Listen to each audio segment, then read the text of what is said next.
Welcome back. आप देख रहे हैं प्राइम टाइम का सुपरहिट कार्यक्रम आर पार और इस समय की बड़ी ब्रेकिंग स्टोरी आ रही है। केंद्रीय गृह मंत्री अमित शाह का आम आदमी पार्टी पर बड़ा तंज है और आम आदमी पार्टी के बारे में उन्होंने बोला है, गुजरात की जनता को मैं बहुत अच्छे से जानता हूं। सपनों के व्यापारी सफल नहीं होंगे गुजरात के अंदर किसी भी हाल में, और बीजेपी 2/3 बहुमत से ज्यादा में सरकार बनाएगी और बीजेपी की जीत निश्चित है, यह अमित शाह ने कहा है। आम आदमी पार्टी पर अमित शाह का यह बड़ा तंज है क्योंकि कल बहुत बड़ा ड्रामा हुआ है अहमदाबाद के अंदर, जिसमें अरविंद केजरीवाल की जब सिक्योरिटी की बात हो रही थी, गुजरात पुलिस उनकी सिक्योरिटी का हवाला दे रही थी, वो ऑटो में बैठे हुए थे, तब उन्होंने बोला मुझे रोक क्यों रहे हो आप। लेकिन उसके बाद बीजेपी ने उनकी चार्टर्ड प्लेन में कई तस्वीरें शेयर करी। पंजाब में जो उनको प्रोटोकॉल मिलता है, जिस Z+ सिक्योरिटी कैटेगरी में वो आते हैं, उसको शेयर किया। कहा आप आम आदमी पार्टी आम आदमी का नाटक करते हैं, दूसरी तरफ आप पूर्ण सुरक्षा लेते हैं। ये बीजेपी का हमला था। मेरे साथ आम आदमी पार्टी के वरिष्ठ नेता और आम आदमी पार्टी के गुजरात प्रदेश के अध्यक्ष प्रेसिडेंट जुड़ रहे हैं, गोपाल इटालिया। इस समय लाइव और एक्सक्लूसिव में सीधा उनका रुख कर सकता हूं। गोपाल इटालिया, मेरा सीधा सवाल आपसे, आपको मेरी आवाज मिल रही है? Gopal ji, Gopal Italia, you getting me? नजर नहीं उठा पा रहे, नहीं हो सकता, ऑडियो नहीं जा रहा। गोपाल इटालिया, आवाज मिल रही है आपको? गोपाल जी, लगता है संपर्क नहीं हो पा रहा है। एक बार फिर से मैं दोबारा रुक करूंगा, काफी देर से इंतजार कर रहे हैं हमारा, मैं उनका रुक करूंगा। मैं सीधा सिद्धार्थ पूनावाला आपका रुक करता हूं और आपसे जानना चाहता हूं, केजरीवाल से आप लोग डर रहे हैं, ये उनका आरोप है। दूसरा उनका आरोप है कि उनको गिरफ्तार करने की कोशिश हो रही थी अहमदाबाद के अंदर, कल वीडियो आपने देखा होगा। देखिए, एक समय पर कांग्रेस जिस प्रकार से गुजरात पुलिस के खिलाफ एक षड्यंत्र रचती थी और प्रोपेगेंडा फैलाती थी, इशरत जहां केस में, so called fake encounter case में, वोट बैंक को साधने के लिए, आज मुझे लगता है हूबहू वही स्ट्रेटेजी अरविंद केजरीवाल ने पहले अहमदाबाद पुलिस पे आरोप लगाया कि रेड की गई, जो कि नहीं हुई थी, उसका कोई प्रमाण इन्होंने नहीं दिया। अब उसके बाद ये आरोप लगाया, पहले खुद सुरक्षा मांगते, ये देखिए, ये सुरक्षा मांगकर ट्वीट करके सुरक्षा मांगी गई थी, और उसके बाद कहते हैं कि हम जो है वो, ट्वीट पढ़कर सुनाता हूं, ये उन्होंने लेटर भी लिखा था कि आप seeks police security for Kejriwal Sisodia ahead of Gujarat visit, और ट्वीट करके कहा था कि Aam Aadmi Party has inform commissioner to maintain proper security vigilance in view of possibility of violent attack. मतलब कि हमला हो सकता है, इसलिए हमें आप सिक्योरिटी दीजिए, ये मांग करते हैं। और जब सुरक्षा दी जाती है तब गुजरात पुलिस के एक ईमानदार अफसर को पब्लिक में अपमानित करने का काम करते हैं। गोपाल इटालिया, अमित शाह ने कुछ देर पहले बयान दिया है कि सपनों के सौदागर कभी भी कामयाब नहीं हो पाएंगे गुजरात के अंदर, और बीजेपी कह रही है ड्रामा करते हैं आप सुरक्षा का, आप सुरक्षा लेते हैं वीवीआईपी और यहां ड्रामा करते हैं हमें ऑटो में चलना है। सुरक्षा मांगी थी कि या नहीं मांगी थी? ठीक है, जवाब, आपने सुरक्षा मांगी थी कि नहीं मांगी थी? गोपाल, 15 लाख का सपना किसने बेचा था? मांगी थी कि नहीं, पहले ये बताओ। जी जी, 15 लाख रुपया देने का सपना किसने दिखाया था पूरे देश को? सपना बेचने वालों पे भरोसा नहीं करना चाहिए। अमित शाह जी की बात को मैं एंडोर्स करता हूं, लेकिन जिन्होंने करके दिखाया है, दिल्ली में बिजली फ्री करके दिखाई है, पंजाब में बिजली फ्री करके दिखाई है, तो गुजरात में भी फ्री करके दिखाएंगे। नहीं गोपाल, आवाज आपको लगता नहीं आ रही? एक सेकंड अवस्थी जी, मैं सिर्फ एक सवाल, क्या इन्होंने सुरक्षा अरविंद केजरीवाल ने वहां मांगी थी? क्योंकि इनको कोई थप्पड़ मार जाता है, कोई छाई फेंक देता है, कोई इनकी पैंट खींच लेता है, तो सुरक्षा का मसला है। और ऑटो में चलना है तो दिल्ली में क्यों नहीं चलते, ये बाहर जाके ऑटो में, यहां पर चार्टर्ड प्लेन में? अच्छा, आरएसएस के थिंकर कह रहे हैं कि क्योंकि अरविंद केजरीवाल को सिक्योरिटी थ्रेट है, आपने सुरक्षा मांगी थी। सुरक्षा मांगी थी कि नहीं आम आदमी पार्टी गुजरात ने? आप प्रेसिडेंट है वहां के, देखिए नहीं मांगी, डिफॉल्ट से कोई ये कमाल है, कैसे नौटंकी आ गए हैं। अच्छा, इस बार नहीं मांगी थी, पिछली बार मांगी थी। मेरा निवेदन है वो 40 सेकंड अपनी बात रख ले, फिर आप रखिएगा। ओके, बोलिए गोपाल जी, काफी देर से इंतजार कर रहे हैं, जैसे आप इंतजार कर रहे थे। अच्छा, आपने इस बार सुरक्षा नहीं मांगी थी, लेकिन पिछली बार ही मांगी थी, लेकिन आपने बोला ऑटो डिफॉल्ट से। अगर मेरी बात पूरी रखने का, अगर मेरी पूरी बात रखने का मौका ही नहीं देना है, फिर मैं चुप बैठूंगा। मुझे फिर नहीं, आप सही जवाब देंगे तो सब सुनेंगे। मुझे नहीं रखना है आप सही जवाब, मेरी बात में नौटंकी, इधर उधर की बात बीच में क्यों बोली जा रही है? मांगी थी, कौन है वो लोग? नहीं, आपने पिछली बार सुरक्षा मांगी। आप अगर दिल्ली में ऑटो में क्यों नहीं चलते? दिल्ली में ऑटो में क्यों नहीं चलते? दिल्ली में चुनाव से पहले ऑटो में लेट हिम कंप्लीट। उनको अगर मैं मेरी पार्टी की ओर से बड़े ऑथोराइज तरीके से बात रख रहा हूं, ये बीच में बोल बोल के आप क्या साबित करना चाहते हैं? अच्छा एक मिनट, कोई अदालत तो नहीं है। अवस्थी जी मेरा निवेदन स्वीकार करें। बात हो रही है। अच्छा अगर मुझे नहीं बोलने देना है तो फिर मैं चुप बैठूंगा, सिर्फ मेरा चेहरा दिखाइए स्क्रीन पे। गोपाल, मैं नहीं बोलूंगा, नहीं बोलना है मुझे। क्या साबित करना चाहते हैं आप लोग बीच में बोल के? गोपाल इटालिया, अगर आप इस देश के एक सीएम को जनता के बीच में जाने से रोक रहे हैं, आप एक सीएम को ऑटो वाले के घर नहीं जाने देना चाहते हैं और टीवी में आकर के बड़ी बड़ी बातें बोलते हैं और ऐसे ऐसे शब्द बोलते हैं, क्या समझ रहे हैं आप लोग? गोपाल इटालिया, आपने सुरक्षा मांगी थी कि नहीं मांगी पार्टी थी? का अध्यक्ष। गोपाल इटालिया, मेरी आवाज आपको मिल रही है या नहीं मिल रही है? मैं ये कह रहा हूं, मेरा सवाल सुनाई दे रहा है, मैं अमीश देवगन बोल रहा हूं। अगर मुझे पूरा बोलने का मौका दिया जाएगा, बिल्कुल आपको पूरा बोलने का मौका दिया जाएगा। मैंने तभी आपको सिंगल स्क्रीन पे ले रखा है, आपको बोलने का मौका दिया जाएगा। हम सबको इक्वल प्लेटफॉर्म प्रोवाइड। मैं ये बता रहा हूं, अब सुनिए, मैं ये बता रहा हूं जी, मैं ये बता रहा हूं कि जब कभी कोई थ्रेट हमें मिलता है लोकली, यहां की बीजेपी के कुछ गुंडे विरोध करने वाले हैं या इधर उधर की बातें, तब हम अलग से लिख करके पुलिस को सूचना देते हैं कि हमें लग रहा है कि बीजेपी के गुंडों का थ्रेट है।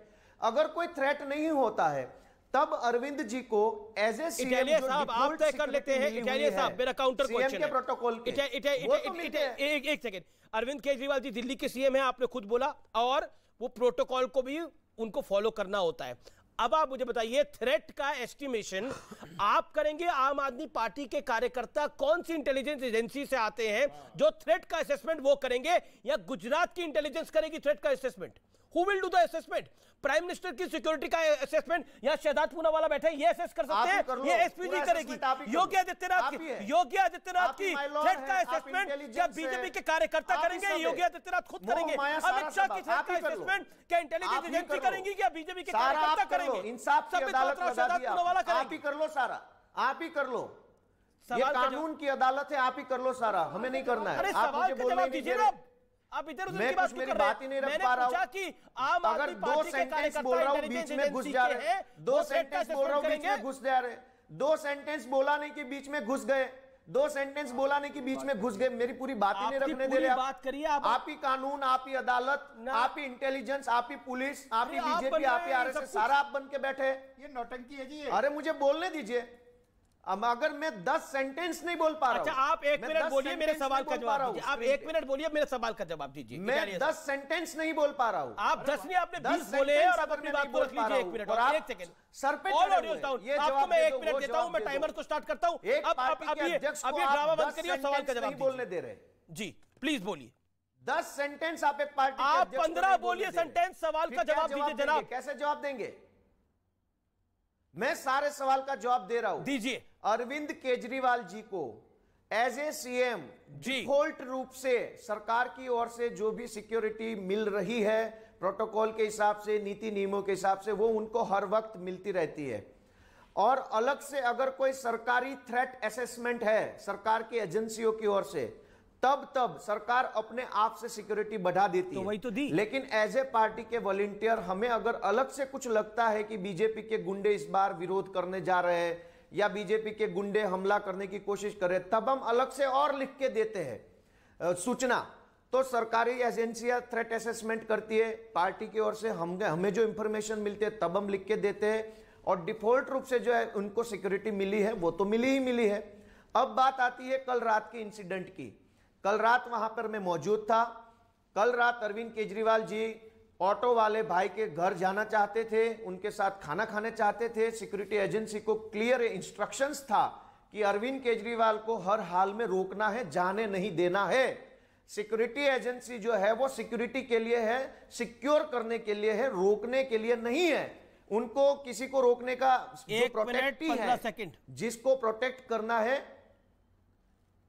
ठीक है, नहीं बोलना है, छोड़ दीजिए, टाइम खत्म हो गया, फिर क्या बोले, छोड़ दीजिए। नहीं, सारे एक्सपर्ट लोगों को बोलने नहीं दिया मुझे जी। मैंने उससे पहले आपको 1 मिनट दिया, उसके बाद 1 सेकंड, मैंने आपको पहले 1 मिनट दिया, फिर 1 मिनट दिया और अब फिर 1.25 मिनट दिया अपनी बात को रखने के लिए। जनता समझ रही सब। नहीं बिल्कुल जनता तो सब समझ रही है। आपने बोला कि अब शहजाद पूनावाला, जी जी जी, ओके पूनावाला साहब, और मैं आपको पढ़कर सुनाता हूं। इन्होंने डेलीगेशन ऑफ आप गुजरात, आपके पास भी 1 मिनट ही है। हाँ, एक डेलीगेशन गुजरात के लीगल सेल का पुलिस के पास गया गांधीनगर में, और उन्होंने वहां पर एप्लीकेशन सबमिट की गुजरात डीजीपी को कि वो केजरीवाल और सिसोदिया की विजिट्स पर ज्यादा सुरक्षा चाहते हैं। ये उन्होंने ट्वीट भी अपने हैंडल से किया है, परंतु गुजरात पुलिस को नहीं, आप कौन बीच में बोल रहे हैं? आप डिनाई कर रहे हैं कि आपने सिक्योरिटी थ्रेट असेस करके मांगा था एक्स्ट्रा। दूसरी बात, अगर सिक्योरिटी थ्रेट नहीं है, अगर आप कहते जनता में पहुंचने में खलल पहुंचती है, तो बोलिए कि दिल्ली में जो 64 जवान और पंजाब की सिक्योरिटी मूसेवाला जी से लेकर वहां के अकाल तक जटेदार से लेकर जो यहां पर केजरीवाल और राघव चड्ढा को दी है, वो कब त्याग करोगे? वैसे ही जनता में जाने में खलल पड़ती है सिक्योरिटी से। तो बताइए यहां पर 1 करोड़ की गाड़ी में क्यों घूमते हैं? बताइए कि कल से आप रिक्शा में घूमोगे और सिक्योरिटी त्याग दोगे? बताइए गोपाल जी। और जहां तक सपने बेचने का सवाल है, तो मुझे बताइए, आपने अभी पूरा एक शो में कहा है 500 स्कूल बन गए दिल्ली में, ये बने हैं? इस आंकड़े पे आप कायम हैं? ठीक है, आपने अपने समय का सदुपयोग किया। अब आपको मैं फिर दोबारा दे रहा हूं 30 सेकंड। अब आप बताइए, ये आम आदमी पार्टी ने कौन सी इंटेलिजेंस एजेंसी, सिक्योरिटी एजेंसी खोल रखी है जो भांप लेते हैं कि किस पे अटैक होने वाला है? ये क्या बीजेपी वालों के पास भी है और कांग्रेस वालों के पास भी? मेरा सवाल है ये, मतलब देखिए ऐसी कोई एजेंसी होती है क्या? मतलब आप लोग पॉलिटिकल पार्टीज के पास, ये मेरे लिए, मैं 22 साल से पॉलिटिक्स को कवर कर रहा हूं, मेरे लिए भी नया रेवलेशन है ये। मैं अलका लांबा को भी पूछता हूं। 10 सेकंड जी, मैं 10 सेकंड में बता रहा हूं। ये उसको होती है जो खुद अपने ऊपर हमला करवाता है, उसको पहले से मालूम होता है कि हमला करवाना है मुझे। बार बार बीजेपी के गुंडे ले रहे, जो वो लोकतांत्रिक तरीके से चुनी हुई सरकार है, उस पूरी सरकार को गुंडा कह रही है। अलका लांबा, फिर शहजाद पूनावाला, और फिर मैं गोपाल इटालिया के पास। अलका जी, अजीज खान भी वेट कर रहे हैं। अजीज खान आपके जी जी जी, मैं आपके पास जी जी जी। जब डिबेट शुरू हुई तो मेरे को कहा गया कि अलका लांबा भाजपा के प्रवक्ताओं को नहीं बोलने दे रही। अब आम आदमी पार्टी वाला कह रहा है हमें नहीं बोलने दे रहे। अब ये बोलते हैं भाजपा के प्रवक्ता, तो बल्कि ये खेल जनता देख रही है। गुजरात के मुद्दे हाशिए पे चले गए हैं। ये दोनों का मिला जुला जो खेल है रामलीला मैदान से शुरू हुआ। अच्छा, आप लोगों के पास भी कोई इंटेलिजेंस यूनिट है क्या? अलका जी, मेरे सवाल, अरे मेरे बेचारे का सब सवाल का जवाब दे दीजिए अलका जी।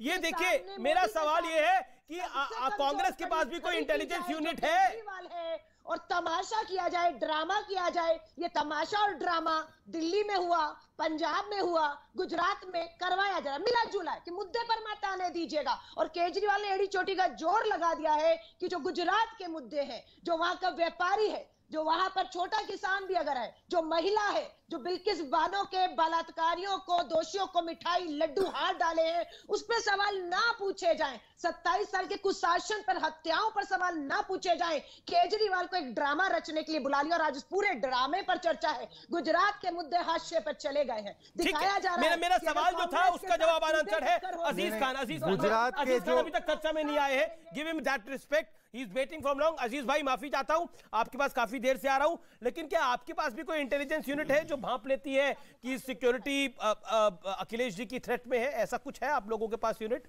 फिर मैं शहजाद से भी पूछ लूंगा। अजीज खान, आपके पास भी है कुछ ऐसा तंत्र? देखिए अमीर जी धन्यवाद 45 मिनट के बाद मुझे स्क्रीन पे लेने के लिए, माफी बात करने के लिए। खैर शुक्रिया। और वैसे भी आपका मैं बहुत सम्मान करता हूं। चलिए कोई बात नहीं, कभी कभी होता है। देखिए 2-3 बातें हैं, मैं लगातार चर्चा कर रहा हूं, मतलब सुन रहा हूं, और अलग अलग तरीके के वर्जन आ रहे हैं कि साहब वो थ्रेट है, नहीं थ्रेट है, और तमाम तरीके की बातें हैं। देखिए एक बात आप समझिए, देखिए आज जो मुद्दा है बहस का, देखिए ड्रामे की बात नहीं है भाई। गुजरात में क्या हो रहा है, कोई ऑटो पे जा रहा है, कोई बस पे जा रहा है, कोई ट्रक पे जा रहा है, सवाल जाने का इशू नहीं है। आप देश में बड़ी बड़ी समस्याएं हैं, उन समस्याओं पर चर्चा होना चाहिए है कि नहीं है? आज आप देखिए ना, जो आपने जो अरे सर सुनिए ना, ऑटो समस्या नहीं है, गरीबी समस्या है।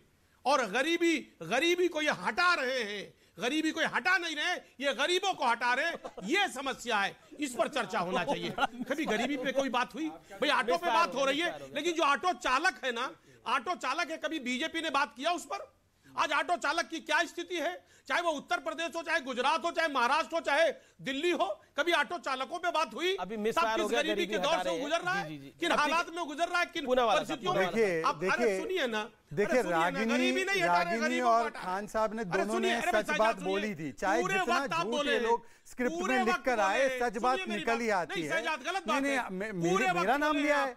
अरे भाई उन्होंने मेरा नाम लिया है। और बोलना चाह रहे हैं। अरे भाई बोल लीजिए, अजीज खान बोल लीजिए, 30 सेकंड बोलिए। ये क्या तरीका है? बोलिए, ये क्या तरीका है? पूरे 45 मिनट बोले, हमें बोलने का मौका ही नहीं दिया जा रहा है। अरे वाकई बोलने लायक छोड़ा नहीं, हम उसमें क्या कर सकते हैं? तो 2014, 17, 19, 22 के बाद जनता ने नहीं छोड़ा। बेरोजगारी चरम पे है, वो ना होती। अरे सुनिए, जनता आपको नहीं छोड़ेगी। 2024 आ रहा है, अभी तो बोला गरीबी हटा दी बड़ी बातें कर लो, हिंदू मुसलमान कर दो, खाई पैदा कर दो, नफरत पैदा करवा दो। मैं एक बात बता दूं, अब जनता आपको समझ गई है। ठीक है, समझ गए, हमें समझ गई। हो नहीं गया, आप भी होने वाला है। सुनिए ना मेरी बात, चलिए। अरे कहां समझ गए आप? ठीक है, अरे सुनिए ना, अब देखिए, नहीं चाह रहा, अगर समझ जाते तो आज 4.23 इन्फ्लेशन रेट जो है, जो था, वो आज 7 ना पहुंच जाता। अरे सुनिए, अरे भी बात तो करने दें। ठीक है, ठीक। आप 45 मिनट बोले हैं, ठीक है, आप बोलिए, 10 सेकंड और ले लीजिए। 45 मिनट ये नहीं बोले भाई। यूपीए 2 में जब सरकार में थे तो 10, 10.5% इन्फ्लेशन दिया करते थे आप। बहरहाल छोड़ दीजिए। अरे 10 सेकंड नहीं बोलने दे रहे, बीच में आप कूद पड़े भाई। नहीं बोलने क्यों नहीं दे रहे भाई? बोलिए बोलिए। आप मुझे बोलने क्यों नहीं दे रहे? बोलिए, आप बोलने क्यों नहीं दे रहे? बोलने दीजिए ना। अच्छा बोलिए ना, क्या बोलना चाहते हैं? गरीबी हटाने के बारे में ये सब बाईपोल में भी बोला था, 22 के चुनाव में भी बोला, 19 में भी बोला, कोई सुन नहीं रहा। नहीं हो रहा है, ठीक, आपका चेहरा बेनकाब हो जाएगा, इसलिए आप बोलने नहीं देना चाह रहे। हो चुका है, नहीं चाहते कोई लोग बोले, विपक्ष की आवाज दबा रहे हैं आप। अब मैं अपनी कुछ बात, अरे हो ना कहा चुका। अरे सुनिए ना, अब मुझे गंभीरता से 20 सेकंड बोल लेने दीजिए, गंभीरता से मुझे बोल लेने दीजिए 20 सेकंड। अरे सब बोल ही रहे हैं, आपके यहाँ पर शफीकुर रहमान बर्क बोल रहे हैं, बातें नहीं हुई है, एसटी हसन बोल रहे हैं, कुछ नहीं बोले। आपके यहाँ तो सभी बोलते हैं, ऐसे ही मुद्दों पर बोलते हैं। चलिए, तिलमिलाओ नहीं। अरे तिलमिला रहे हो। अरे मुद्दों पे बात करने दो मेरे दोस्त, मुद्दों पे। बिल्कुल, अगर वाकई में मुद्दे पे बहस हो ना, और बहस होता, राजस्थान में 31% बेरोजगारी है, कभी बोला है आपने? आज देश की स्थिति नहीं होती। राजस्थान में 31% है बेरोजगारी, कभी बोला है आज? अरे सुनिए ना, मैं कह रहा हूं राजस्थान में 31% है बेरोजगारी, बोलिए क्या चाहते हैं आप?